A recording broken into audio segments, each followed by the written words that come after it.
네, 생각을 한번 해보시고 여러분들이 마지막 전교시의 마지막에 학습하셨던 부분들을 떠올려 보시면 좋을 것 같네요. 그래서 오늘은요, 드론은 전체적으로 어떤 원리로 제어될까라는 부분에 대해서 조금만 더 깊게 들어가 보도록 하겠습니다. 자, 목차입니다. FC하고 IMU로 이렇게 크게 분류를 해봤고요. 자, FC 가도록 하겠습니다. 자, 이미 여러분들이 충분히 학습을 잘 하셨을 거라고 제가 생각을 하지만 이제 복습 차원에서 조금만 더 깊게 들어가면서 여러분들은 그냥 쉽게 한번 내가 알고 있었던 그 개념들이 맞는지 한번 체크해 보시면 좋을 것 같네요. 자, FC는요, 플라이트 컨트롤 또는 플라이트 컨트롤러의 약자입니다. 그래서 드론의 움직임을 제어하는 핵심적인 두뇌 역할을 한다라고 제가 말씀을 드렸죠. 자, 그리고 자이로 센서, 가속도 센서, 지저귀 센서, 기압 센서 등 안정적인 드론 비행에 필요한 각종 센서의 집약체다. 이렇게 생각을 하시면 좋을 것 같아요. 자, 그리고요, 현재는요, 다양한 FC들이 많이 나와 있는데 이제 장르에 따라서 드론이 조금씩 변화가 생깁니다. 그래서 각각의 영역에서 여러분들이 어떤 목적으로 드론을 활용하시느냐에 따라서요, 탑재되어 있는 FC도 다릅니다. 그리고 FC의 반응 속도, 성능도 달라지게 되겠죠. 그래서 이러한 것들은요, 그냥 제품 이름이다, 모델명이다 라고 생각을 해주시면 좋고요. FC요. 그래서 다양한 FC들이 시판되어 있습니다. 그래서 사용자들이 손쉽게 기체의 반응성 등을 조정이 가능합니다. 그래서 이 부분을 우리는요, FC 세팅이라고 이야기를 합니다. 장착만 하면요, 알아서 움직이는 게 아니고, 소프트웨어를 통해서 이 FC라는 하드웨어를 세팅을 다시 해줘야 되는 그러한 성격이 있다라고 이해를 하시면 좋겠네요. 자, 그래서 일반적으로 교육용이나 방지용으로 주로 많이 쓰였던 기체를 이제 메인 프레임 상판을 뜯었을 때 이렇게 내부가 나오는데요. 이 내부를 보시면 생각보다 구조는 간단합니다. 저 같은 경우에는 드론을 접했을 때 무인 헬리콥터를 처음 접했었던 그러한 세대인데요. 대부분 분들은요, 이제 드론이 각광받는 시대다 보니까 주로 멀티콥터를 통해서 드론을 인식하신 분들이 많으시죠. 그래서 헬리콥터하고요, 멀티콥터의 가장 큰 차이는요, 이 구성이 이렇게 간단하다라는 겁니다. 멀티콥터는 이렇게 뜯었을 때 심플해요. 그래서 초보자분들이 무인 비행체로서의 드론을 접하셨을 때 진입 장벽이 낮은 거고요. 헬리콥터 같은 경우에는 뜯으면요, 이 구성 원리 구동 복잡해요. 그래서 진입 장벽이 조금 높습니다. 그래서 요즘은 흔히들 쉽게 저렴하게 구매해서 쓸 수 있는 무인 비행체로서 드론으로서 멀티콥터가 각광받고 있고, 그래서 FC 역시요, 무인 멀티콥터에 맞는 제품들이 주를 이루고 있습니다. 네, 그래서 이런 느낌이다라는 거 참고하시면 도움되실 것 같네요. 자, 시중에 시판되고 있는 다양한 FC 모델들인데요. 우리는 무인 비행체로서의 드론에 들어가는 FC 이렇게 집약되어 있는 걸 보시는 거고요.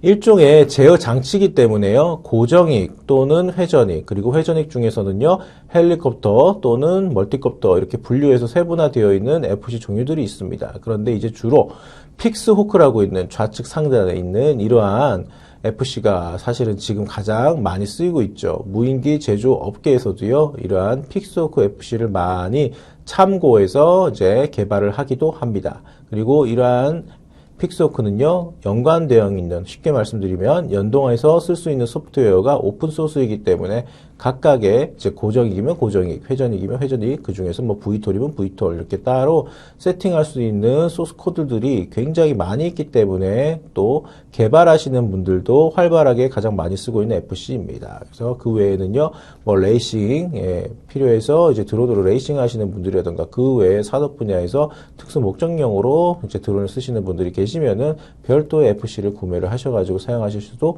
있다라는 거 알고 계시면 좋을 것 같네요. 자, 그래서 저번 시간에도 여러분들이 한번 보셨던 겁니다. 이 도표만큼 이제 제 능력상 이제 가장 심플하게 이해할 수 있는 그림이 없기 때문에 계속해서 다시 한번 언급을 해보고 싶은데요. FC가 이 가운데 있다고 생각을 해보시죠. 자, 그래서 조종기가 신호 보내네요. 그러면은 FC하고 연결되어 있는 이 수신기가 신호를 받겠죠. 그래서 수신기가 받은 신호를 FC한테 전달을 해주면요, FC가 계산합니다. 미분, 적분, 함수를 계산하는 거예요. 네, 그래서 거기에 맞춰서 이렇게 각각 센서들이 연동돼서 제 역할을 하고 있고요. 그래서 FC가 최종 판단으로 변속기한테 신호를 주죠. 그러면은 변속기는요, 그 신호 관련해가지고 명령받아서 모터를 알맞게 회전시켜 준다라는 겁니다. 그래서 우리는 오늘 뭐예요? IMU 좀 더 깊게 들어가 볼 거고요. 그리고 각각의 이러한 센서들에 대해서 학습을 하시도록 하겠습니다. 자, 이 슬라이드는 이제 넘어가도록 할게요. 자, IMU 들어가도록 하겠습니다. 자, 그래서 퀴즈 문제 여러분들이 이제 학습하시고 나서 푸셔야 되는데요. 그때 많은 비중을 차지하는 그러한 부분이 되겠네요. 그래서 IMU는요, 약자 한번 보실게요. Inertial Measurement Unit입니다. 참고로 우리 드론에만 들어가지 않습니다. 다른 산업 분야, 심지어 차량, 특수 장비 이런 데에도 IMU가 들어가기 때문에 여러분들 반드시 이 개념은요, 드론에만 들어간다라고 생각을 하시면 안 돼요. 그리고 경우에 따라서는 탄도 유도체라던가 우리 로켓, 그 다음에 모든 비행체에도 당연히 IMU 들어갑니다. 그 이유는요, IMU 뜻이 직역을 하면 관성 측정 장치이기 때문입니다. 그래서 관성 측정 장치라는 우리 말을 반드시 기억을 해주시고 이거를 영문명 줄여서 IMU라고 부르고요. IMU의 약자 뜻은요, Inertial Measurement Unit이다. 이렇게 반드시 기억을 해주십시오. 계속 강조하는 이유가 있습니다. 시험에 제가 낸다고 미리 말씀을 드렸죠. 자, 그래서 한마디로 관성이라는 건 뭔가요? 물리 에너지, 운동 에너지 이렇게 생각을 하시면은 키워드가 나오죠. 그래서 이동체의 속도, 방향, 중력 등을 측정 및 제어하는 그러한 장치가 됩니다. 이게 필수 핵심이죠. 자, 그래서 사람으로 비유를 하면요, 몸의 평형, 균형 감각이다. 이렇게 생각을 해주시면 좋을 것 같아요. 그래서 이렇게 평형이나 균형 감각을 우리가 사람이 인지해 주는 것처럼 각각의 센서들이요, 이렇게 FC한테 IMU로서 구성이 되어서 도움을 준다라고 생각을 하시면 좋을 것 같고요. 좀 더 심플하게 풀이해드리면요. 가속도 센서하고요. 각속도 센서, 지자기 센서가 합쳐져서 IMU가 된다라고 이해를 하시면 되겠네요. 자, 산업 분야 전반에서 쓰이는 IMU는 이러한 형태로 생겼습니다. 그래서 밑에 보시면요, 이렇게 연결되어 있는 이 전류를 통해 가지고 연결되어 있는 부분들도 보이고요. 그 다음에 위에 이 방향 한번 보시죠. 이렇게 화살표 되어 있고 여기도 화살표 되어 있죠. 그런데 잘 보세요. 롤이라고 되어 있네요. 그리고 여기는 뭐죠? 피치. 자, 그래서 선행학습 잘하신 분들은 여기서 바로 딱 떠오르시는 게 있죠. 비행체의 특성 부분에서 저하고 학습을 하셨을 때, 그죠? 롤, 요, 피치 이렇게 제가 말씀을 드렸죠. 이 방향 말하는 겁니다. 그죠? 네. 이동하는 이동체의 균형, 평형을 관장하고 도움 주는 센서이기 때문에 IMU가요. 그래서 이렇게 되어 있습니다. 표시도요. 그죠? 그런데 이거랑 똑같이 생겨 있는 IMU 모델이 드론에 들어가는 게 아닙니다. 우리 드론은요. 요거 사실은 산업 분야에서 쓰는 거기 때문에 굉장히 커요. 예, 실제로 여러분들이 이 사진, 부품을 IMU를 보시면요. 그래서 우리는요, 같은 기능을 하는 IMU지만 엄지손가락만한 거, 경우에 따라서는 그거보다 훨씬 더 작은 새끼손가락의 절반 정도 크기에 되어 있는 그러한 IMU를 쓰는 겁니다. 그래서 기술이 많이 좋아졌죠. 날아다니는 무인 비행체는요, 조금이라도 무게를 줄여야 되는 그러한 특수성이 있고요. 그렇기 때문에 쓸데없이 기능, 고성능으로 무조건 만든다고 해서 부피 무게를 키우는 그러한 바보 같은 짓은 하지 않죠. 네, 그래서 우리는요, 전자식 IMU 좀 더 작은 걸 쓴다라고 생각을 하시면 좋고요. 이러한 일반적인 산업용, IMU가 있다라는 걸 여러분들이 잘 모르시기 때문에 이렇게 한번 사진은 제가 첨부해 봤고요. 자, 그리고 이 화면을 보시면 여러분들 갑자기 이해가 안 되실 거예요. 교수님 저게 무슨 말이에요? 안드로이드 스마트폰만 가능? 저게 뭐예요? 라고 생각하실 수가 있는데요. 대부분 이렇게 온라인으로 학습하시는 분들이요. 스마트폰 바로 옆에 두고도 보실 수가 있잖아요. 그죠? 그래서 아쉽지만 아이폰을 사용하시는 분들은 안 되시는데요. 여러분들 스마트폰에도요. 이 IMU 들어가 있다라는 거를 제가 증명해 드리려고 이렇게 했어요. 그래서 우선 우리가 스마트폰 안드로이드 쓰시는 분들만 일단 가능하시기 때문에 이 부분은 조금 양해 드리고요. 대신에 아이폰 쓰시는 분들도 아셔야 되니까 제가 그 다음 슬라이드는요. 캡처해 놓은 거를 같이 띄워서 설명을 드릴게요. 우선 안드로이드 대부분 버전에 따라서 조금은 다를 수가 있는데요. 일단 전화, 그죠? 지인분들한테 전화하는 그 번호 입력 화면으로 들어가셔서요. 자, 별 누르시고 샵 누르시고 숫자 0 누르시고요. 바로 다시 별 샵 누르면요. 관리자 모드로 들어갑니다. 그러면 화면이요. 자, 이렇게 나와 있어요. 이 화면으로 여러분들이 보시면요. 여기도 분류가 되어 있죠. 그런데 잘 보시면 여기 센서라는 항목이 있습니다. 물론 안드로이드 버전에 따라서 이 센서가 어느 분들은요. 여기 있을 수 있고 어떤 분들은 여기 있을 수가 있으니까 이 부분들은 너무 당황하지 마시고 그래서 센서 눌러서 들어가 보시면요. 이제는 이렇게 뜹니다. 그래서 숫자가 계속해서 변동되실 거예요. X, Y, Z 쭉 관련해가지고 막 위치 신호라던가 변화 이런 거 정보가 계속 숫자가 바뀌실 거예요. 그런데 여기 보시면요. 센서의 이름이 자 뭐죠? 악셀러로미터라고 되어 있네요. 이게 바로 가속도 센서입니다. 자 그리고 밑에 바로미터 센서라고 되어 있죠. 이게 바로 기압계입니다. 우리가 고도계라고 말하는 거죠. 그 다음 밑에 자이로스코프 센서라는 게 또 있네요. 그죠? 자, 이게 바로 뭐예요? 각속도 센서입니다. 그리고 밑에는 마그네틱 센서 또는 마그네틱 콤파스라고 되어 있는 그러한 명칭 보이시는데요. 이게 바로 지자기 센서입니다. 그죠? 그 외에 드론하고 상관없는 핸드폰에는 꼭 필요한 이러한 센서 하나가 뭐예요? 예. 우리가 손으로 스마트폰 쓰시니까 터치죠? 예, 그거 관련된 거니까 이건 무시하셔도 돼요. 예. 자, 그래서 자, 설명 한번 드려볼게요. 이러한 각각의 센서들, 그 다음에 IMU를 구성하는 세 가지 센서 외에 바로미터까지, 기압계까지 들어가 있죠. 여러분들 스마트폰에요. 그래서 쉽게 말씀을 드릴게요. 우리가 스마트폰 어플을 통해 가지고 여러분들이 네이버 길찾기라던가 내비게이션 같은 어플 쓰시죠? 네. 이러한 IMU하고요, 센서들이 있기 때문에 우리가 그 기능을 쓴다. 그리고 드론도 동일하다라고 인지를 해주시고 좀 더 쉽게 말씀드릴게요. 자, 우선 우리 스마트폰은요, 일단은 뭐예요? GPS 센서도 있습니다. 그죠? 그래서 여러분들이 위치 관련돼 가지고 아실 수가 있는 거예요. 그래서 여러분들이 계신 곳에서 가시고 싶으신 목적지를 여러분들이 검색을 내비게이션 어플을 통해서 하시면요. 자, 여러분들이 계시는 데가 A라고 할게요. 가고 싶은 데를 B라고 할게요. 그러면 A하고 B 사이 위성 신호 관련해 가지고 일단은 뭐예요? 좌표는 A하고 B를 위치를 특정할 수 있고 그 다음 뭐예요? A에서 B까지 평균적으로 걸리는 시간, 그죠? 소요 시간.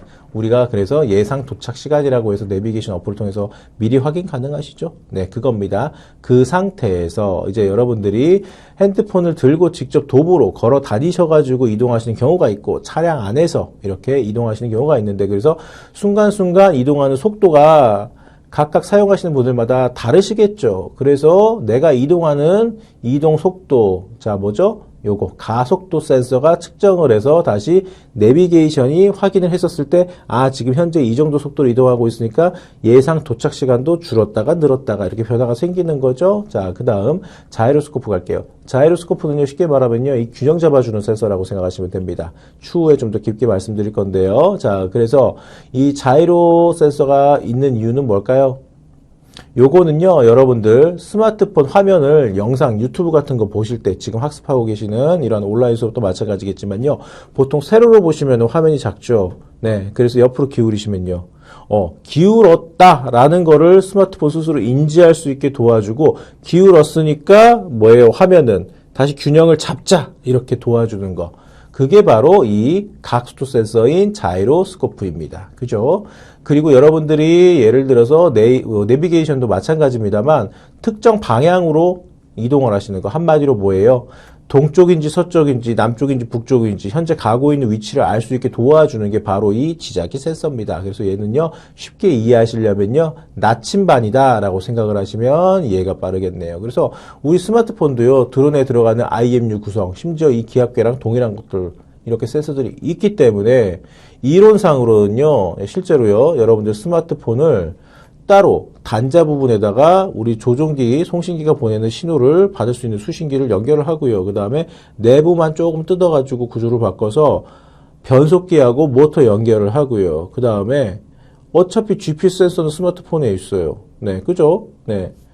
그래서 바로 여러분들 스마트폰을요, 드론으로 개조도 할 수 있습니다. 실제로 그렇습니다. 그죠? 네. 심지어 뭐예요? 우리는 스마트폰이 현재 카메라 안 달려있는 스마트폰은 없어요. 네. 그래서 날아다니는 플라잉 캠으로서, 네. 원활하지는 않지만 일단 스마트폰을 드론으로 개조해서 쓸 수 있을 정도로 센서들이 이렇게 동일한 센서들이 있다라는 거 여러분들이 생각을 해보시면 재밌겠네요. 자, 그래서 이제 앞서서 설명을 드렸던 가속도 센서 가도록 하겠습니다. 참고로 학습하시면서 방금 이 관리자 모드 핸드폰 들어가셨다가 나오시는 방법은요, 그냥 뒤로 가기 계속 누르시면 원래 화면으로 돌아오니까 당황하지 마세요. 자, 가속도 센서 가도록 하겠습니다. 앞서서도 설명을 드렸죠? 영어로는 엑셀러로미터라고 합니다. 그래서 좀 더 나중에 추후에 드론을 깊게 학습하실 그런 의향이 있으시는 분들은요, 한글 명칭하고 영문 명칭을 반드시 동일하게 학습을 하셔야 됩니다. 그래서 다시 한번 가속도 센서는요, 엑셀러로미터입니다. 요즘은 차량에도 다 들어가죠. 전자식으로 요즘 차량들은 다 제어가 되기 때문에 그렇죠. 자, 그래서 가속도 센서는요, 이동 관성을 측정을 해서요, 속도 및 현재 가속도가 어떻게 들어가는지, 이러한 것들을 감지를 해주는 겁니다. 그래서 당연히 이러한 가속도 센서가 있어야지 우리 드론도요, 뭐예요? FC 스스로가 현재 조종자가 나한테 신호를 준 대로 나는 이행을 하는데 그렇게 이행을 했더니 속도가 변화가 되고 있구나라는 거를 드론이 스스로 감지해야 되겠죠? 이런 걸 도와주는 겁니다. 그리고 뭐예요? 사람으로 비유하면 몸의 평형 감각. 네. 그리고 이런 거 가속 센서, 각속 센서, 지자기 센서 다 합쳐서 다시 뭐라고요? IMU입니다. 계속해서 제가 강조드려요. 그런데 여러분들 앞서 슬라이드에서 설명드렸던 센서 중에 또 하나 포함되지 않는 게 뭐 하나 있었죠? 네, 기압계입니다. 고도 관련된 거. 그래서 말 그대로 관성 측정 장치니까 고도는 해당이 되지 않습니다. 그래서 잘 보세요. 제가 퀴즈 문제를 사지선다로 낼 건데요. 하나, 둘, 셋, 그죠? 그리고 뭐 하나 딱 만들어가지고 제가 사지선답으로 여러분들 이렇게 보기 드리기가 쉽겠죠. 그래서 이거 반드시 기억하셔야 됩니다. 중요합니다. 그래서 IMU 구성하는 건요, 가속도 센서, 각속도 센서, 지자기 센서다라고 계속해서 제가 반복해서 말씀을 드릴게요.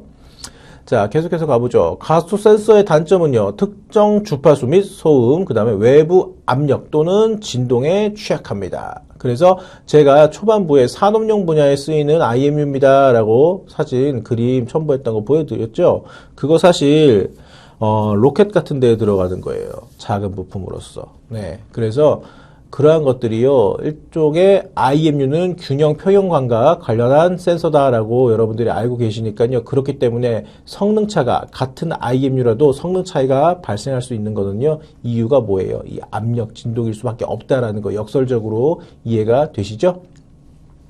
자, 이제 각속도 센서, 자이로스코프 한번 가보도록 하겠습니다. 자, 그래서 이 자이로스코프는요, 그 운동하는 물체의 각도를 계측하는 센서입니다. 각각. 자, 그래서 핸드폰에도 들어가고, 차량에도 들어가고, 그 다음에 요즘은요, 비싼 것들, 카메라 관련해서 유튜브 찍으시는 분들 훨씬 더 이해가 쉬우실 텐데, 핸드 짐벌 같은 거에 다 들어가죠. 그래서 웬만하면 곳에는요, 전부 다 이 자이로스코프가 들어간다라고 여러분들이 생각을 하시면은 좋을 것 같고요.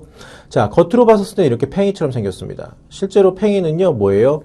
그냥 세웠을 때에는 툭 하고 쓰러지죠. 그런데 팽이를 우리가 손으로 딱 돌렸을 때, 그때부터 뭐예요? 회전 에너지가, 물리 에너지가 작용하는 거죠. 그래서 팽이는 회전을 할 때에는 가만히 서 있는 것처럼 보이지 않습니까?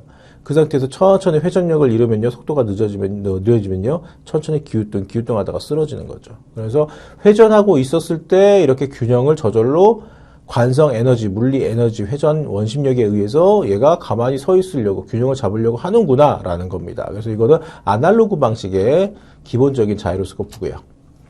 자, 그래서 이거를 우리는요, 세차 운동이라고 합니다. 회전하는 거예요. 그래서 세차 운동을 하는 팽이는요, 회전 관성으로 인해서 자세를 제어, 회전형, 진동형, 가스형, 광학식 등 다양한 제품이 현재 사용되고 있습니다.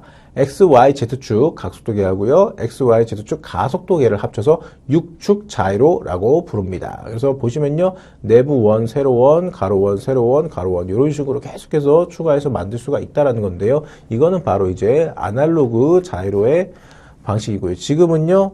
새끼손가락보다 훨씬 더 작은 고성능의 이러한 전자식 자이로 센서를 쓰고 있습니다.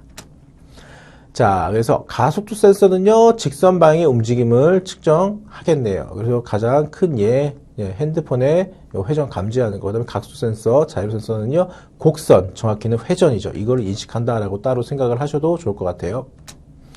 자, 키포인트 한번 가보도록 할게요. FC는요, 사람의 두뇌 역할을 하는 작은 컴퓨터. 맞죠? 제가 저번 시간에도 동일하게 강조를 해드렸죠. 그래서 두뇌 역할을 하고요, 작은 컴퓨터인데요. 이 FC를 또 이렇게 두뇌 역할을 할 수 있도록 도와주는 것 중에 하나가 이 IMU라는 센서다라고 여러분들 오늘 저하고 학습을 하신 거예요. 거기서 좀 더 깊게 들어가 볼게요. IMU는요, 우리말로 관성 측정 장치입니다. 그래서 우리 몸을 빗대어서 여러분들 FC는 두뇌, IMU는 뭐예요? 이렇게 균형 감각, 평형 감각. 그죠? 여러분들이 대중교통을 이용하실 때 지하철이나 버스, 손잡이 이렇게 딱 잡고 이동을 하시죠? 이렇게 서서 가시다가 버스 혹은 지하철 갑자기 급브레이크 정지하는 경우 우리 몸이 어떻게 돼요? 이렇게 쏠리죠.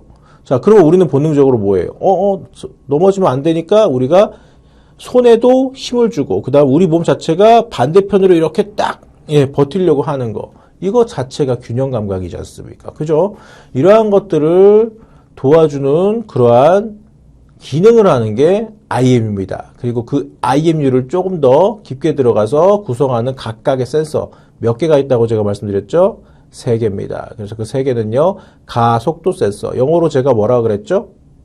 잘 기억하셔야 돼요. 드론을 깊게 학습하시는 분들은요. 그래서 가속도 센서는요, 액셀러로미터. 그래서 이해가 안 되시는 분들은요, 자동차 운전하실 때 우리가 오른발 뭐예요? 악셀을 밟는다라고 흔히 표현하지 않습니까? 그 악셀 밟으면 어떻게 돼요? 속도가 가속되지 않습니까? 네, 액셀러로미터. 이렇게 기억을 하세요. 가속도 센서. 자, 각속도 센서는 뭐죠? 제 손 한번 보시죠. 이 각도 바뀌는 거죠. 드론. 그죠? 드론은 특정 방향으로 이동을 할 때, 나아갈 때 뭐예요? 수평으로 이동하는 게 아니고 각도가 이렇게 기울어지면서 제가 이동한다 그랬죠. 그래서 천천히 만약 이동한다 했을 때는 거의 우리가 수평인 걸로 착각하는 정도로 이렇게 살짝만 기울여서 이동을 하겠지만 빠르게 드론이 이동한다 그러면 뭐예요? 이 정도로 각도가 바뀌어서 이동을 합니다. 그래서 요즘은요, 레이싱 장르에도 많이 쓰이고요. 우크라이나 러시아전 때 자폭형 드론으로 많이 쓰였던 레이싱 장르인 FPV라는 그러한 장르의 드론들은요, 아예 그냥 이 정도까지도 각도가 바뀌어서 슉 날아가죠. 네. 그러한 레이싱용 드론은요, 1초에 현재 220km까지도 시속이 나옵니다. 자, 그래서 이 각도가 커지면 속도가 늘어난다, 빨라진다, 이렇게 생각을 하시고요. 그래서 붙여서 이름이 각속도 센서인데요. 얘는 영어로 뭐라고요? 자이로스코프 이렇게 생각을 하시면 되고요. 그리고 아직은 안 배우셨는데 깊게는요, 지자기 센서라는 게 있습니다. 그런데 지자기 센서는요, 저번 교시 때 제가 뭐라고 말씀을 드렸죠? 쉽게 나침반이다라고 그렇게 생각을 하시면 이해가 빠르다라고 말씀을 드렸고요. 나침반이 하는 역할이 뭐죠? 동서남북을 알려주는 거죠. 그런데 뭐예요? 나침반, 빨간 그러한 화살표 침이 사실은 북쪽을 가르치는 건데 그 원리가 바로 뭐예요? 지구에 있는 존재하는 우리는 눈으로 보지 못하고 쉽게 느끼지는 그런 형태는 아니지만 자기장이 있다라는 거죠. 네, 그거 관련된 겁니다. 그래서 다음 시간에는 어차피 이 지자기 센서도 여러분들이 깊게 저하고 학습을 하실 거라서 여러분들이 반드시 가속도 센서, 각속도 센서, 지자기 센서, 네, 요것만 잘 생각을 하시면은 좋을 것 같아요. 그래서 제가 대학에서 학생들, 처음 드론을 배우는 학생들이 이 부분에 대해서 명칭이 조금 헷갈릴 수도 있고 개념이 어려운 친구들이 있기 때문에 하다못해 좀 더 각각 개별로 깊게 학습을 하기 어려운 경우에는 최소한 이 3가지 센서들이 IMU를 구성한다라는 거는 기본적으로 전제 조건을 알아야 될 때 제가 이렇게 약자만 또 이야기해 주기도 합니다. 뭐예요?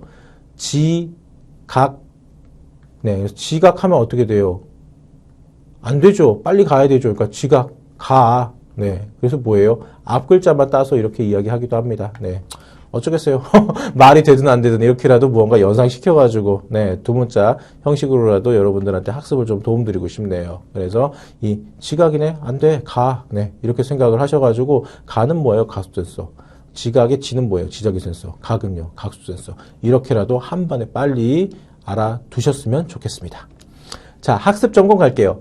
가속도 센서는요, 직선 방향인지 곡선 방향인지 잘 아셔야 되는 거죠. 그래서 자, 문제는요, 가속도 센서는 곡선 방향의 움직임을 인식한다. 정답일까요? 정답은요? 아니죠. 가속도는 직선입니다. 나아가는 거니까. 그죠? 네. IMU를 구성하는 센서는 FC다. 맞아요? 정답은요? 아니죠. 거꾸로죠. FC를 구성하는 요소 중에 하나가 IMU죠. 네. 여기까지 여러분들이 정확히 아셨으면 좋겠습니다. 자, 학습 목표입니다. 지자계를 설명할 수 있다. 고도계를 설명할 수 있다. IMU를 구성하는 센서를 설명할 수 있다입니다. 학습 내용은요, 지자계의 원리와 역할, 고도계의 특성, FC와 IMU, 기압계의 상호 연관성입니다. 자, 여러분들이 오늘 학습하시기 전에 이번 4주차 1교시하고 2교시는요, 계속해서 동일 반복되어 있는 그런 명칭들이 나오고 있죠. 그래서 그 중에 가장 대표적인 게 또 FC입니다. 그리고 IMU였죠. 그래서 이 부분에 대해서는 지난 교시 때 충분히 학습을 하셨다고 생각을 하기 때문에 이 부분을 조금 더 반복을 하면서 복습하고 이제 별도의 기압계, 지자계에 대해서 여러분들이 저와 같이 학습을 하시도록 하겠습니다. 자, 목차입니다. 지자기 센서, 그 다음에 기압계 되어 있죠. 마그네토 콤파스라고도 되어 있고요. 경우에 따라서는 지오 마그네틱 콤파스라고도 부르고요. 그래서 각각의 할 수 있는 역할은 지자기 센서로서 동일하지만 이 지자기 센서가 좀 더 정밀하게 특정 지구 자기장을 포착을 해야 되거나 특정 영역에서 좀 더 심도 깊게 작용해야 되는 센서일 경우에는 영문 명칭이 다소 차이는 있을 수 있습니다. 자, 그 다음 기압계라고 하는 바로미터, 이 영어입니다. 그래서 이 기압계라고도 하고요. 우리는 드론하는 분들은요, 보통 고도계라고도 이야기를 합니다. 그리고 항공 분야 전반적으로는요, 고도를 확인해 줄 수 있는 그러한 역할을 도와주는 센서라서 통칭 기압계라고도 부르기도 합니다. 대신에 영어로는 바로미터라고 부르고 있다라는 것을 반드시 기억을 하셨으면 좋겠고요. 여러분들은 저하고 무인 비행체로서의 드론을 학습하고 계시기 때문에 쉽게 생각해보죠. 제 손이 드론입니다. 그럼 여러분들 우리가 생각을 했었을 때 고도가 정확하게 유지가 되어야지 여러분들이 조종하시고 측량하시고 산업 분야에서 활용하실 때 마음이 편안하시겠죠? 그래서 이렇게 기억하십시오. 고도가 바로 돼야 마음이 편하다. 고도가 바로. 그래서 뭐예요? 고도는 바로미터입니다. 이렇게 이해를 하시는 게 제일 쉽겠네요.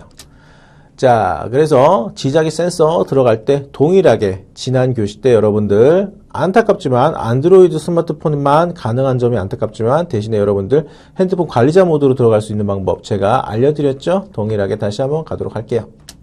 자, 그래서 들어가시면은 이러한 화면에서 센서 들어가시면 되죠. 괜히 여기에 있는 다른 거 누르셔가지고요. 스마트폰에 장착되어 있는 다른 기능을 하고 있는 센서들의 성능을 확인하실 필요는 없어요. 그런데 경우에 따라서는 한번 눈으로만 보셔도요. 아, 이 관리자 모드에서 어떤 부분들, 어떤 센서들을 내가 확인할 수가 있겠구나라는 것만 그냥 인식을 하시면 될 것 같고 우리 지금 현재 드론을 학습하기 때문에 제일 중요한 건 센서 부분 들어가시면 된다라는 겁니다. 자, 그래서 오늘 학습하실 게 뭐죠? 자, 지자기 센서하고 또 뭐라 그랬죠? 고도가 바로. 그래서 바로미터. 예. 핸드폰에도 기압계 있었네요. 네, 그죠? 자, 그래서 핸드폰에 도대체 어떤 기능을 도와주는 걸까? 이 바로미터가. 우리는 핸드폰이 저절로 날아가는 게 아니기 때문에 고도 관련해서는 우리 스마트폰에 연관이 없을 텐데 이렇게 생각하실 수가 있는데요. 자, 우리가 일상생활에서 다양한 어플을 쓰고 있습니다만 경우에 따라서는요. 특정 분야, 특히 항공 정비 쪽이라던가 혹은 취미 영역에서는 뭐예요? 등산을 하시는 분들 등산 관련 어플 쓰실 때 그죠? 예, 요거 활용되는 센서입니다. 그래서 쉽게 말씀드릴게요. 등산 관련된 어플은요. 자, 첫 번째 특정 국립공원이나 등산을 하시기 위해서 산에 가시는 분들 그러한 등산 어플을 쓰실 때는요. 요즘은 기록도 잘 해주니까요. 그래서 현재 있는 위치는요. GPS 위성 신호가 도움을 주는 거죠. 그래서 여러분들이 여기는요. 어떤 산입니다. 이러한 등산 어플이 알려주는 거고요. 그 다음 두 번째 점점 여러분들이 등산을 하시면서 높이가 어떻게 돼요? 지면 기준에서 계속해서 해발 고도라고 말씀을 저는 좀 명칭이 편한데 아무튼 높이가 어떻게 돼요? 점점 올라가는 거죠. 그럼 현재 여러분들이 있는 곳에 장소 그 산에 이 정도 고도의 높이에 있으십니다 라고 알려주는 거.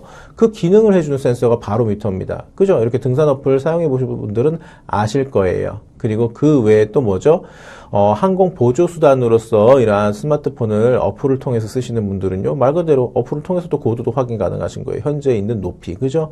이러한 것들을 확인하는데 도움을 주는 센서로서 이 바로미터, 기압계가 우리 스마트폰에도 존재하고 있었다라는 거, 이제 이번 기회에 아시는 분들도 계실 수가 있겠네요. 네. 자, 그 다음, 우리 이제 지자기 센서를 가셔야 되니까, 우리 스마트폰에 있는 센서 명칭에서는요, 뭐, 이름이 마그네틱 센서, 이 정도로 되어 있을 겁니다. 그래서 이거 같은 경우에는요, 산업 분야에서 뭐, 연구 목적, 측정 목적으로 이제 사용하시는, 특히 이제 환경청, 예약 기관에 소속되어 있는 공무원분들이 좀 주로 해당이 되실 것 같고, 그러한 환경청하고 같이 연계해서 사업을 하고 계시거나 이렇게 측정 감시 관련해서 이제 수주 계약을 맺는 그런 업체분들에서도 쓰시는 건데요. 쉽게 말씀드리면은 지구 자기장을 측정을 할 때에도 우리가 씁니다. 그런데 우리 스마트폰은 뭐예요? 요즘은 또 어플 너무 좋은 게 많아요. 그래서 저 같은 경우에는요, 뭐 물론 이렇게까지 해야 됩니까 교수님이라고 생각을 하실 수가 있는데, 취미 단순 촬영의 영역에서는요 그러실 필요가 없지만, 저 같은 경우엔 다양하게 드론으로 임무 비행을 해야 되는 경우들이 많기 때문에요, 비행을 하기 위해서는 전제 조건이 뭐죠? 이륙을 해야 됩니다. 그죠? 그런데 우리가 육안으로 도로 같은 기반 시설들을 봤었을 때에는요, 뭐 여러분들 거주지에 따라서 알고 계시는 분들이 계실 수가 있고 모르시는 분들이 계실 수가 있는데요. 일단 과거에는 우리 전신주 같은 게 전봇대가, 그죠? 육안에 지상 위에 도로 위에 노출이 되어 있었고, 그 전신주 위에 전선이 이렇게 쭉 있었죠. 그래서 이륙을 하거나 비행을 할 때에는 그렇게 위로를 쳐다보면서 전기줄만 걱정을 했으면 되는데, 요즘은요 경우에 따라서 뭐예요? 전부 다 이러한 기반 시설들이 지하에 매립되어 있는 경우들이 많죠. 그래서 육안으로 봤었을 때는 이게 뭐 평범한 내가 알고 있는 그런 도로, 아스팔트, 콘크리트 동일한데 이렇게 생각하실 수가 있지만, 그 내부에는 뭐예요? 고압 송전선 같은 것들이 매립이 되어 있는 경우들이 생깁니다. 그러면은 어떻게 되는 거죠? 네, 한마디로 전류가 고전압이 흐르기 때문에 우리 드론에 있는 이 지자기 센서에 영향을 주는 경우들이 생겨요. 그래서 저는요, 핸드폰 어플 간단하게 쓸 수 있는 것 중에 지구 자기장 측정할 수 있는 어플을 설치를 해서 이러한 스마트폰에 있는 지자기 센서의 도움을 받아서 정밀하진 않겠지만 그 부분에 대해서 평균 지구 자기장 수치를 확인을 합니다. 그래서 고가의 장비인 드론일수록 이 지구 자기장 영향을 덜 받는, 쉽게 말씀드리면 일반적인 레저 취미의 영역의 촬영용으로 나온 드론 모델들이 있고요. 엔터프라이즈라고 해가지고 산업용에서 쓸 수 있는 그러한 특화되어 있는 드론들이 있는데, 그러한 산업용 같은 경우에는 이 마그네토, 콤파스 혹은 마그네틱 센서, 한마디로 지자기 센서가 굉장히 좋은 고가가 들어가기 때문에 이러한 지구 자기장에 관련해서 덜 영향을 받지만, 저가의 드론일수록 뭐예요? 지구장 영향을 많이 받기 때문에 한마디로 동서남북을 제대로 알려주지도 못할 뿐더러, 심지어 경우에 따라서 정말 크리티컬한 데미지를 입을 때에는요, GPS 모드 자체가 풀리는 경우도 있었습니다. 과거에는요. 네.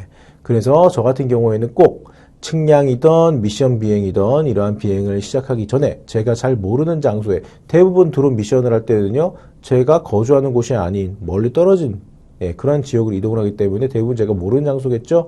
그래서 우리는 하늘을 많이 주로 초보자분들이 생각을 하시겠지만, 저 같은 경우는 뭐예요? 하늘은 기본이고 지면도 최초의 이륙을 하기 위한 장소, 선정을 하기 위해서도 이러한 것들을 활용을 하고 체크를 합니다라는 거, 이번 기회에 같이 스토리텔링을 말씀드리면서 그러한 역할을 하는 게 지자기 센서다라는 것도 설명을 드렸네요. 자, 그래서 이러한 것들도 다시 한번 유념해 보시면 좋을 것 같아요.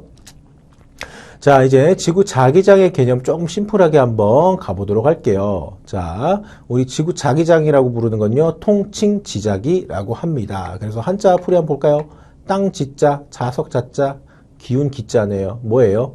땅에서 뭔가 느껴지는 자력, 그죠? 이런 겁니다. 쉽게 말씀드리면. 그래서 지자기라고 우리가 그냥 줄여서 부르는 거고요. 자, 좀 더 심플하게 이해를 돕기 위해서 나침반을 이용해서 동서남북 방향이 확인이 가능한 것은 이 지구 자기장, 즉 지자기 덕분입니다. 그죠?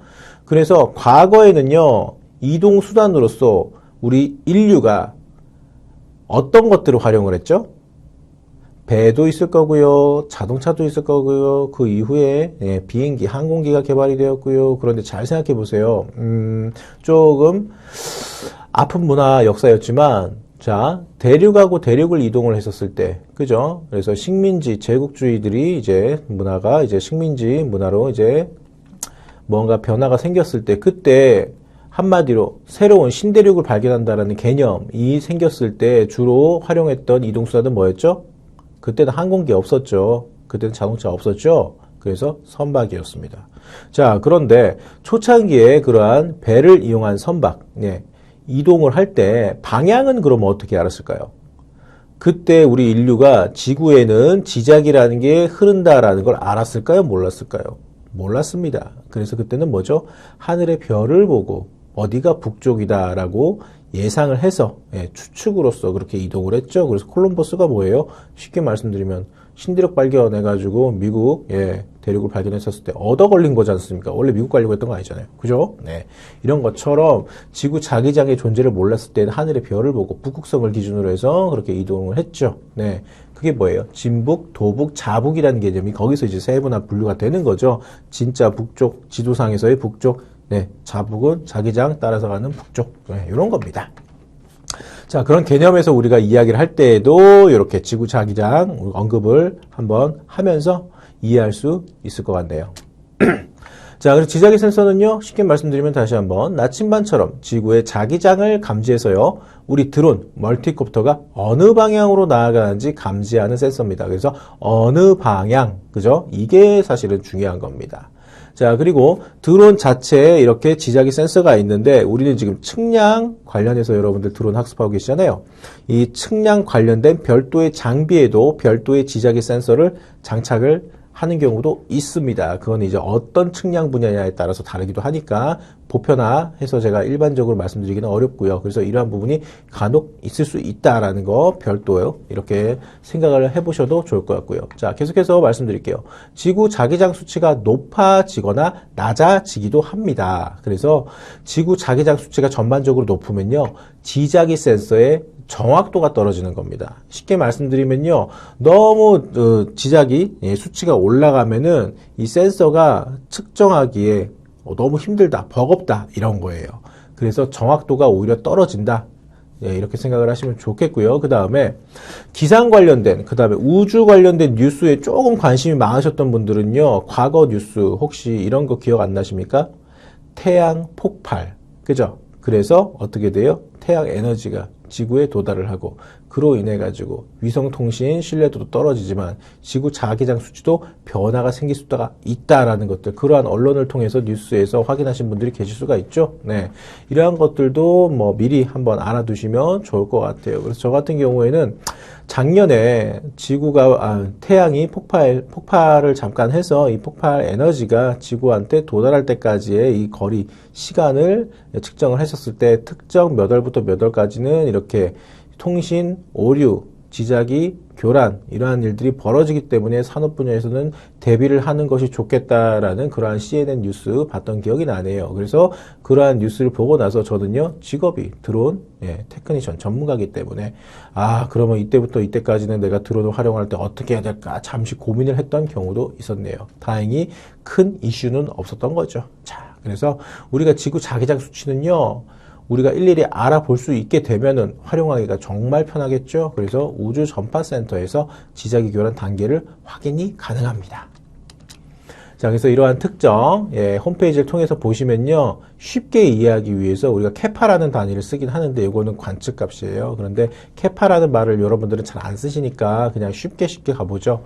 일단 등급을 나눠놨습니다. 그래서 이 여러분들 보시는 이 화면을 보시면요, 자, 이 등급 이렇게 G1부터 해가지고 G5 나눴고요. 그 다음에 쉽게 이해하시도록 1이 높은 건지 1이 낮은 건지 헷갈리시는 경우가 생길 수가 있잖아요. 그래서 이렇게 색깔별로도 구분을 해놨네요.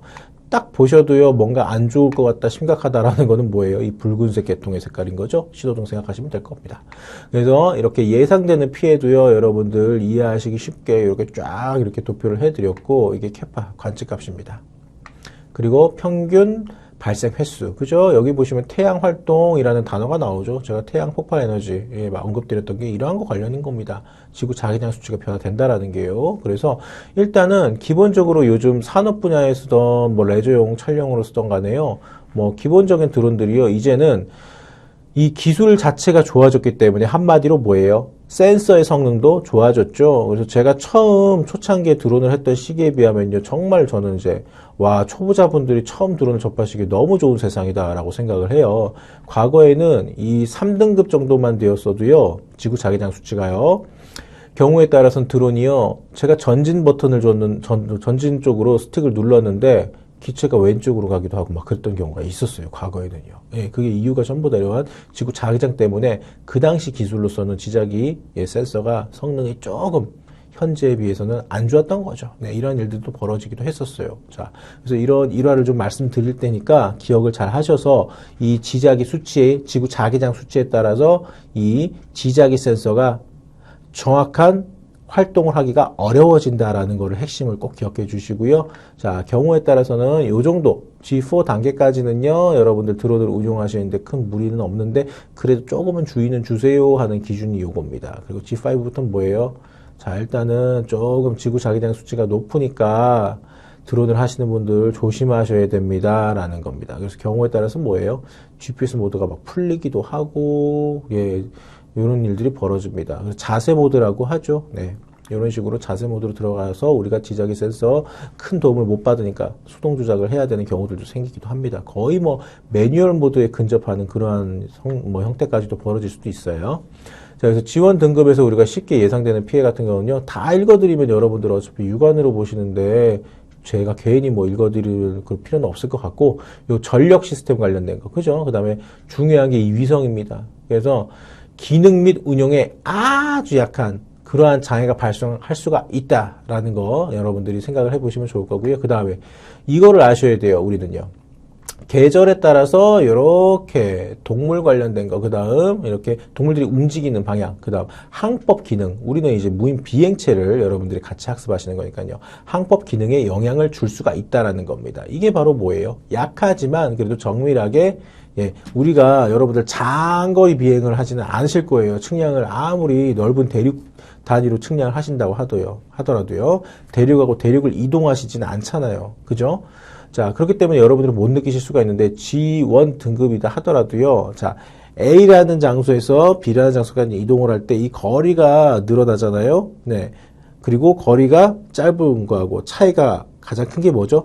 아주 스타트 지점 A가 동일한 장소지만 B가 여기, 그 다음 B-라고 내가 다시 언급을 정정을 할게요. B-는 여기라고 말씀을 드리면요, 첫 출발 지점인 A는 동일하지만 방향을 조금이라도 살짝만 틀었을 때 A 지점에 스타트할 때는 별 차이가 없어 보이지만 도달 거리가 아예 달라지죠. 그죠? 그러한 것들을 이야기를 하는 겁니다. 자, 그래서 우리가 낮은 수치지만 흔히 여러분들한테는 크게 느껴지지는 않으실 거예요. 그런데 이제 무인 비행체로서 쉽게 말씀드리면 국방자산, 군사자산으로서 글로벌 호크 같은 거, 이런 것들 운영을 하는 무인 비행체 영역에서는요, 이런 항법장치 기능, 항법 기능에 조금 영향을 미칠 수는 있을 정도다라는 겁니다. 그래서 너무 여러분들은 걱정하실 필요가 없는 부분이에요. 자, 그 다음 G2 등급에서는요, 아주 그냥 조금 이제 위성 시스템 기준으로 설명해 드릴게요. 자, 지상 관제소, 이거 GCS라는 거 들어보신 분들 계실 거예요. 그래서 위성의 자세 보정 또는 궤도 수정이 필요할 수 있고, 이러한 거 관련해서 이렇게 현상이 발생할 수가 있다라는 거. 그죠? 네. 그 다음 뭐예요? 아예 그냥 고위도에서는 HF 통신 장애가 발생할 수 있다라는 거. 여기서부터 조금씩 뭔가 심각해지는 반응들이 나오고 있다라는 거 예측 가능하시죠? 그 다음 G3하고 G4, G5 점점 가면 갈수록 뭐예요? 아예 그냥 심각해집니다. 그죠? 이런 식으로 우리가 평소 일상생활에서 못 느꼈던 지구 자기장에 대한 개념, 이거를 여러분들이 이해를 하셔야지, 아, 내가 지금 현재 드론을 운용할 때 지자기 센서 오류인 것 같긴 한데 어떤 원인일까? 이 원인 분석이 가능하시다라는 거예요. 특히 측량 부분에서는 당연한 거죠. 왜냐?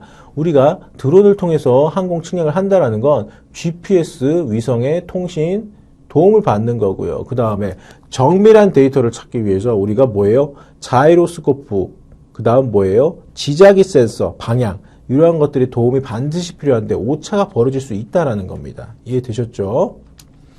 자, 그래서 계속해서 학습 한번 해보도록 하죠. 지구 자기장 수치가 높으면요, 경우에 따라서 FC 오류로 GPS 모드가 풀리는 경우도 존재합니다. 그리고 뭐예요? 여태까지는 지구 자기장 수치를 말씀드렸지만 전류는요, 주파수를 끌어당기려고 하는 그러한 성질도 있고요. 고전압이 흐를 때는 그래서 뭐예요? 지자기 센서도 반응이 정밀하게 이루어지지 않을 수가 있습니다. 오류가 벌어질 수 있다는 거죠. 그래서 실제로 그랬어요. 과거에 무인기로 미션 비행 같은 거 하셨을 때 높은 산 위에 있는 송전탑, 보통 송전탑은 뭐예요?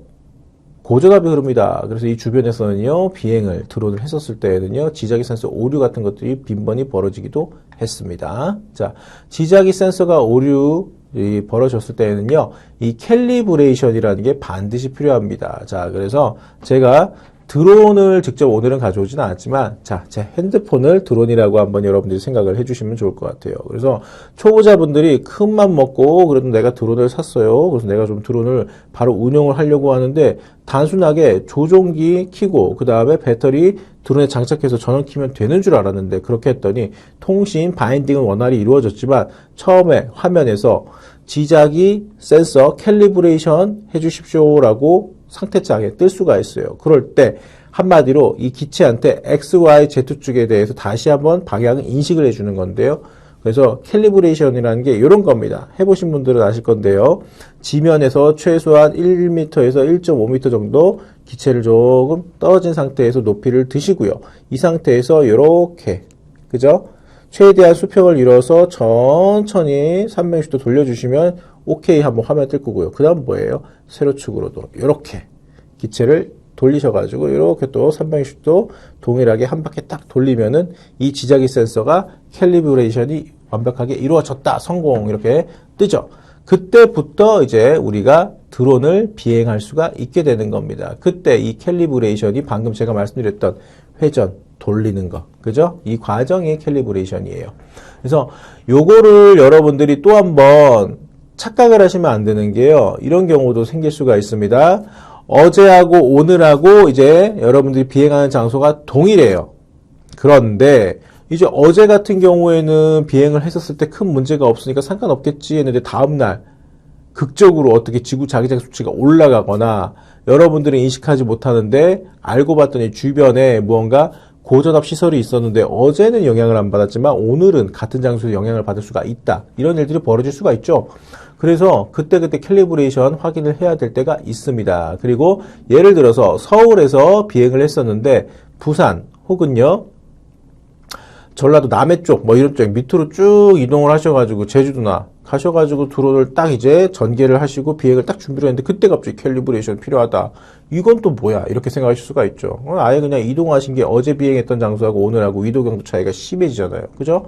이러한 경우들의 경우에도 캘리브레이션을 해야 되는 경우들이 발생합니다. 그래서 캘리브레이션 이 개념은요, 제가 이 시간을 할애해가지고 너무 깊게 설명을 드리면은 여러분들이 학습하시는 시간이 너무 길어져서 힘드시니까 따로 제가 게시판에 동영상을 파일을 올려드릴 수 있도록 그렇게 해드릴게요. 그래서 학습하시고 나서 나중에 추가적으로 좀 더 깊게 이해하시기 원하시는 분들은 이 게시판에 제가 올려드리는 동영상을 확인하시면 좋을 것 같습니다. 자, 그래서 제가 미션 비행을 했었을 때 잠깐 사진인데요. 자, 그래서 이 기체에 보시면 하단부에 뭔가 측정 장치가 달려있죠? 이거 접니다. 제 뒷모습. 자, 그리고 이러한 미션 같은 경우에는 주로 산업단지, 플랜트 이 주변에서 하기 때문에 뭐예요? 지구 자기장이라든가 이 장애물 요소로서 전선 같은 거, 그죠? 잘 판단해야 됩니다. 그리고 뭐예요? 매연이 막 이렇게 올라오고 있기 때문에 근거리에서 내가 육안으로 기체를 보면서 비행을 한다 하더라도요, 경우에 따라서는 뭐예요? 이 조종기 화면이 알려주는 각종의 수치들을 보면서 일종의 계기비행 느낌으로, 실제로 운용을 해야 되는 경우들도 있었습니다. 그래서 이러한 단지 주변 산업단지라던가 이렇게 전선이 있다라는 거. 그러면 10중8구 공장 부분에서는요, 변압기 같은 것들이 있을 수 있고 다른 산업 관련된 고전력이 필요한 장비들이 가동되고 있을 수가 있기 때문에 수시로 이 지자기 센서 체크를 잘 해야 됩니다. 라는 거 언급을 하고 싶네요. 자, 요것도 마찬가지입니다. 요거 환경청 미션을 했을 때인데요. 여기도 이제 인천 쪽에 뭐 남동공단이었나요? 예, 그렇게 제가 생각을 하고 있는데, 자, 도로 위에서 겨울이었어요. 그런데 여기 우측은 일반적인 상가 건물로 보이시면 여기는 전부 다 제조, 그 다음에 화학, 유기화학, 금속 이러한 성격의 제조 생산 라인 공장들이 많았거든요. 그래서 유기화합물, 뭐 VOC라고 하는 그런 유기복합 오염물질 같은 거 측정하는 미션 비행을 했었을 텐데요. 최초 이륙을 했었을 때예요. 그런데 이 주변 옆에 건물에 변압기가 고출력, 고전압의 변압기가 있었는데요. 그래서 순간적으로 저도요, 이때 여러분들은 보셨을 때 단순하게 제가 이제 가만히 서가지고 조종하는 걸로 보이시겠지만 이때 순간적으로 GPS, 그 다음에 지구 자기장 관련해가지고 지자기 센서가 오류가 벌어졌었어요.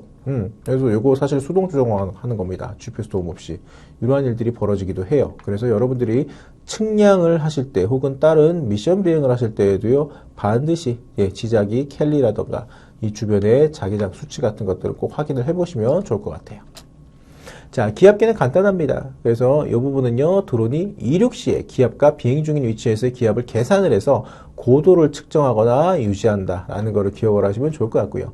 지구를 둘러싼 대기는요, 지구 중력에 끌려있기 때문에 지면에 가까이 갈수록 대기가 조밀해지죠. 네, 그리고 지표면에서 멀어질수록 희박해진 거 있다라는 거 여러분들이 생각만 해보시면 알 것 같아요. 그 다음, 대기는 누르는 힘을 가지고 있기 때문에 희박해지면 누르는 힘도 약해지는 거죠. 이러한 누르는 힘을 측정할 수 있다면 현재 내가 어느 정도 높이에 있다라는 계산이 이론적으로 가능하다라는 겁니다. 이러한 걸 원리를 통해서 만든 게 기압계죠. 그래서 저번 시간에도 제가 이 동영상을 틀어드렸지만 이 기압계 관련된 거 한마디로 한 번만 이렇게 또 보시면은 이해가 빠르실 거예요. 빨리 한번 가보도록 하죠. 자, 지구 중력에 의해서 지표면에 가까울수록 공기의 밀도가 커집니다. 위로 올라갈수록 공기의 밀도가 작아지고 압력도 줄어듭니다. 그래서 밀폐된 공기는 위로 올라가면 부피로 오르게 되는데요. 기압계는 이 부피를 측정해서 고도를 측정합니다. 하지만 날씨에 따라서 기압은 늘 변하게 됩니다. 그래서 드론을 날리기 전에 지표면의 기압을 측정하고 이 기압을 기준으로 고도를 측정하게 됩니다. 자, 그래서 이 부분, 이 원리만 아시면 되게 쉬워요. 그리고 기압이라는 거, 기압 변화를 여러분들이 아시기 쉬운 건 요거예요. 최근에 북한 오물풍선 관련된 이슈도 있었는데, 그냥 쉽게 또 밝은 예를 들어 드릴게요. 놀이공원에서 애기들, 그 다음에 영화나 광고 같은 데 보면 뻔히 나오는 클리셰 있지 않습니까? 풍선 같은 거 사주면요, 애기가 손에 들고 있다가 모르고 놓쳐요. 그럼 어떻게 돼요? 점점 부력에 의해 가지고 알아서 뜨죠. 그런데 그렇게 높게 올라가고 있는 이 풍선은요, 계속 한없이 올라가가지고 우주까지 갈까요? 그렇지 않죠. 점점 높은 고도로 도달할수록 기온은 점점 떨어지고 기압은요, 세지기 때문에 찌그러지다가 팽창하다가 터집니다. 네, 이렇게 되는 겁니다. 자, 그래서 이 원리 확인할 수 있는 센서다라는 거 기억을 해주시면 좋을 것 같네요. 자, 그래서 요거는요, 제가 동영상을 보여드리진 않을 거고요. 자, 여기 미니맵을 보면요, 국내는 아니라는 거 확인이 가능하시죠? 네. 그리고 보시면요, 배터리는 이미 0%예요. 그리고 이 신호, 수신 관련해가지고도요, 이슈가 있죠, 센서들이. 근데 현재 고도가요, 헤이트가요. 이야, 6,000이 넘었어요. 그럼 지면, 최초 이륙 장소에서 6km 이상 높이라는 겁니다. 여러분들 이거 보시면요, 조금이라도 드론 하신 분들이 계시면은, 이게 말이 돼요, 교수님? 이라고 말씀을 하실 거예요. 말이 됩니다. 왜냐? 단, 소프트웨어를 해킹을 해서요, 드론의 배터리를 개조를 하고요. 네. 그래서 불법 튜닝을 해가지고 이것 자체가 불법 비행입니다. 그런데 이제 국내가 아니기 때문에 국내법 적용은 할 수가 없죠. 국내 항공안전법은. 자, 그래서 과거에는요, 드론을 정말로 뭐라 그럴까, 연구 목적, 개발 목적, 이런 게 아니고 남들한테 과시하고 싶고 괜히 그런 거 있잖아요. 어린 마음에. 여러분들도 조금씩 생각해 보신 적이 있으실 거예요. 남들한테 자랑하고 싶은 거. 근데 좀 위협을 감수할 필요가 없는데도 불구하고 위험한 짓을 하는 행위들. 그죠? 네. 그래서 불법 개조한 사람들이 과거에는요, 드론 어디까지 누가 멀리 보낼 수 있나, 어디 높이까지 고도 많이 올릴 수 있나 했었을 때. 네, 이런 겁니다. 그 중에 하나의 화면인데요. 그냥 뭐예요? 이렇게 고도 관련해가지고 알려주는 이 수치, 우리를 이렇게 육안으로 고도 현재 확인할 수 있는 거 도움 주는 센서가 바로 기압계입니다. 고도가 바로 돼야 마음이 편하죠. 이렇게 기억을 하시면 좋을 것 같고요. 그래서 요거는 저한테 질문하지 마세요. 요거 출처가 어디라던가 어떤 것들. 네. 자, 키포인트입니다. 자, 계속해서 동일 반복이죠. 자, 쉽게 키워드로만 이제는 갈게요. 자, 사람으로 따지면요, 뇌, FC입니다. 그죠? 그 다음 사람으로 따지면요, 균형, 평형. 이거 뭐죠? IM입니다. 그 중에서 우리는요, 하나, IMU 구성하는 센서 중에 뭐예요? 지각, 안 돼, 가. 이거 중에서 뭘 배우신 거예요? 지. 그죠? 지자기 센서. 그 다음 또 뭐예요? IUMU에는 포함이 안 되는데 기압계, 고도계를 학습하신 거예요. 자, 그래서 이 부분은 동일하시기 때문에 바로 맞추실 수 있을 것 같아요. 가속도 센서는 곡선 방향의 움직임을 인식한다. 저번 시간에도 다시 한번 제가 말씀을 드렸던 거죠. 그 다음 IMU를 구성한 센서는 FC이다. 정답은 당연히 아시는 거고 동일한 걸로 이렇게 같이 한번 학습 점검 또 한번 가보도록 할게요. 자, 학습 정리입니다. 가속도 센서와 가속도 센서의 차이는 명확하게 인식하셨으면 좋겠고 오늘 학습하신 지자기 센서는 뭐예요? 동서남북 방향 알려주는 일종의 나침반이다. 그 다음 뭐예요? 기압계는요. 고도를 알려주는 겁니다. 높이, 그죠? 요거 이제 정확한 핵심 아셨으면은 연관 지어서 다시 한번 FC는 사람의 두뇌, IMU는 사람의 평형 감각. 그래서 여기서 헷갈리시면 안 되는 게 뭐예요? 자, 사지선다를 제가 낼 거라고 했었으니까 여기에 기압계를 넣으면은 문제 하나 만들 수가 있겠죠. 그래서 다음 중 IMU를 구성하지 않는 센서를 고르시오 라던가 다음 중 틀린 설명을 고르시오 했는데 IMU를 구성하는 센서 중에서 제가 여기 예를 들어서 각속도 센서를 지워버리고 여기에 기압계를 넣어버렸다 하면은 여러분들이 그거를 판단을 하셔야 된다라는 겁니다. 그 정도로 처음 학습하시는 분들이 헷갈리시는 부분이 요겁니다. 그래서 이렇게 학습 정리를 마무리할게요. 참고 자료였고요. 자, 5주